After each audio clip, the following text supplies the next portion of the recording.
This is Sunil power. Welcome to learning time Telugu. మనకి railway recruitment board నుంచి మరొక notice అయితే రావడం జరిగింది. ఇది వచ్చేసరికి మనకి ఆర్ఆర్బీ చెన్నైలో అయితే ఇది అప్డేట్ చేయడం జరిగింది.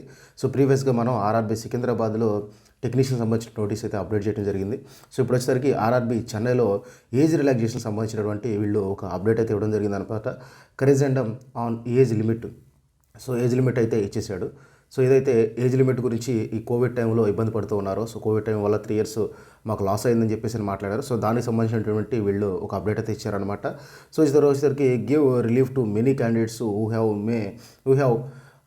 may have become over-aged and have missed the opportunity to appear in recruitment in railways due to COVID pandemic అని చెప్పేసి ఇవ్వడం జరిగింది. అంటే కోవిడ్ పాండమిక్ వల్ల ఎవరైతే ఇబ్బంది పడ్డారో సో వాళ్ళ కోసం అయితే ఈ నోటీస్ అయితే ఇచ్చారనమాట. సో ఇదేంటంటే it has been decided to provide age relaxation of 3 years over and above the prescribed upper age limit to mentioned. So వచ్చేసరికి ప్రతి ఒక్కరికి కూడా 3 years ఏజ్ రిలాక్సేషన్ అయితే ఇవ్వడం జరిగింది. అంటే అంతకుముందు ప్రీవియస్గా అయితే ఏదైతే ఏజ్ ఉంటుందో దానికి +3 అయితే యాడ్ చేసుకోవాల్సి ఉంటుంది. సో +3 వాళ్ళు కూడా దీనికి అప్లికబుల్ అని చెప్పేసి ఇవ్వడం జరిగింది. పర్టికులర్గా దేనికోసం ఇదంతా అంటే notification for recruitment to the post of assistant loco pilot published under 01/2024 ఏదైతే మనకి 20వ తారీఖున రిలీజ్ ఏదైతే మనకి జనవరిలో నోటిఫికేషన్ అయితే వచ్చిందో సో నోటిఫికేషన్ ఏఎల్పీ సంబంధించినటువంటి దానికి పర్టికులర్గా వీళ్ళు 3 years ఏజ్ రిలాక్సేషన్ అయితే ఇవ్వడం జరిగింది. డేట్ ఆఫ్ బర్త్ కూడా అంటే ఏ డేట్ నుంచి ఉన్న వాళ్ళు ఎలిజిబుల్ అనేది కూడా ఇక్కడ వాళ్ళు అయితే క్లియర్గా అయితే ఇవ్వడం జరిగింది. Date of birth of candidates should be between the dates given below.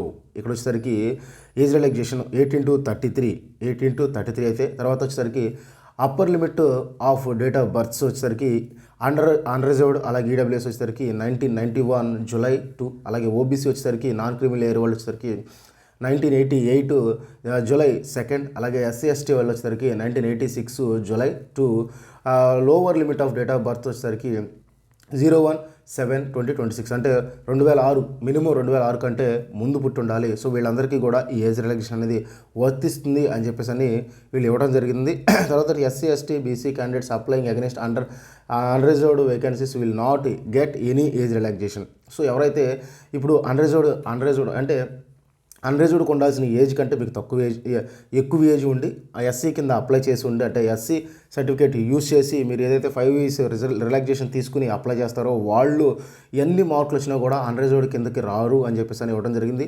So ఇది లాస్ట్ టైం మనకి ఆర్పిఎఫ్లో ఇవ్వడం జరిగింది. ఆర్పిఎఫ్లో వచ్చేసరికి 83 వచ్చేసరికి ఓపెన్ కేటగిరీ కట్ ఆఫ్ ఉంటే మేబీ 93 89 వచ్చేసరికి బీసీ కట్ ఆఫ్ ఉంది. ఎందుకంటే ఏజ్ రిలాక్సేషన్ వల్ల.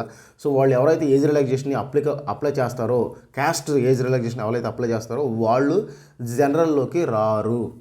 సో వీళ్ళు ఉండటం వల్ల ఏమవుతుందంటే అన్రిజర్వ్డ్ కంటే కూడా బీసీ SC/ST కట్ ఆఫ్ కూడా ఎక్కువ ఉండే పాసిబిలిటీ ఉంది. లాస్ట్ టైం అయితే ఆర్పిఎఫ్ కానిస్టేబుల్లో సేమ్ ఇదే జరిగింది. బీసీ కట్ ఆఫ్ అనేది అన్రిజర్వ్డ్ కట్ ఆఫ్ కంటే ఎక్కువ ఉంది. దానికి రీజన్ వచ్చేసరికి ఏంటంటే ఏజ్ రిలాక్సేషన్ ఓబీసీ సర్టిఫికేట్ వాడి ఏజ్ రిలాక్సేషన్ 3 years పొందటం వలన సో వాళ్ళు అన్రిజర్వ్డ్ కంటే ఎక్కువ మార్కులు తెచ్చుకున్నారు. అందువల్ల కట్ ఆఫ్ అనేది ఎక్కువైతే ఉందన్నమాట లాస్ట్ 2018 నోటిఫికేషన్లో. సో ఇది మనకి ఏజ్ రిలాక్సేషన్ సంబంధించినటువంటి అప్డేట్. సో ఇలాంటి రెగ్యులర్ అప్డేట్స్ కోసం మన ఛానల్ సబ్స్క్రైబ్ చేసుకోండి. Thank you very much.